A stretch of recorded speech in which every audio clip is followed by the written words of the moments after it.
যুক্তরাজ্যের $৩২৭ বিলিয়ন হালকা প্রকৌশল বাজারের বড় একটা অংশে ভাগ বসাতে পারে বাংলাদেশ।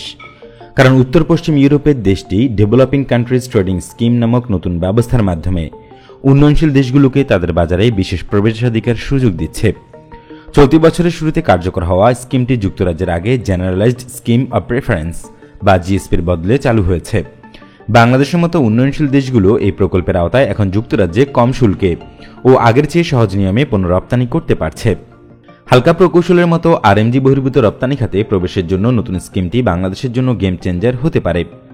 যুক্তরাজ্য উন্নয়নশীল দেশগুলোর জন্য অগ্রাধিকারমূলক বাণিজ্য স্কিম চালু করার সঙ্গে সঙ্গে স্থানীয় মূল্য সংযোজনের বাধ্যবাধকতা 30% থেকে কমিয়ে 25% করেছে।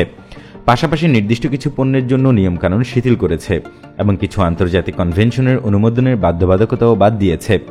এর ফলে বাংলাদেশ ইউরোপীয় ইউনিয়নের চেয়ে যুক্তরাজ্যের বাজারে পণ্য রপ্তানির ক্ষেত্রে বেশি সুবিধা ও স্বাধীনতা ভোগ করবে।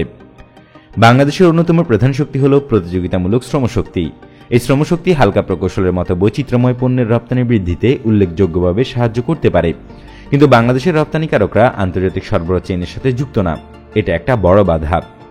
ইন্টারন্যাশনাল ট্রেড সেন্টারের তথ্য বলছে যুক্তরাজ্যে 2021 সালে $327 বিলিয়ন হালকা প্রকৌশল পণ্য আমদানি করেছে। এর মধ্যে বাংলাদেশ থেকে আমদানি করেছে $56 মিলিয়ন পণ্য, যা মোট আমদানির 0.02%। এদিকে বাংলাদেশ সরকার আরএমজির বাইরে হালকা প্রকৌশল পণ্যকে উদীয়মান রপ্তানি পণ্য ঘোষণা করেছে। বাংলাদেশ রপ্তানি উন্নয়ন ব্যুরো বা আইপিবির তথ্য বলছে 21-22 অর্থ বছরে বাংলাদেশের প্রকৌশল পণ্যের মোট রপ্তানি ছিল $796 মিলিয়ন, যা দেশের মোট রপ্তানি পণ্যের 1.5%। নিজস্ব ব্র্যান্ড না হলেও বিশ্বজুড়ে বাংলাদেশের আরএমজি শিল্প শীর্ষস্থানীয় হয়ে উঠেছে। এর বিপরীতে বাংলাদেশের তৈরি হালকা প্রকৌশল পণ্য বিশ্বসেরা, কিন্তু এই খাতের ক্রেতা বা সরবরাহ চেইনের সঙ্গে চুক্তিবদ্ধ হতে পারছে না বলে ভিয়েতনাম, তাইওয়ানের চেয়ে রপ্তানিতে বাংলাদেশ পিছিয়ে রয়েছে। কাঁচামাল আমদানির ক্ষেত্রে কাস্টমস বিভাগ প্রকৃত মূল্য না ধরে বেশি মূল্য ধরে।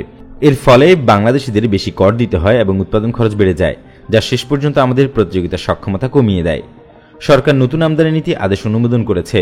এটি আমদানিকারকদের জন্য শুল্কমুক্ত কাঁচামাল আমদানি কিছুটা সহজ করবে বলে আশা করা হচ্ছে। তবে এনবিআর ব্যবসায়ীদের এই বিষয়টি অবহিত করেনি।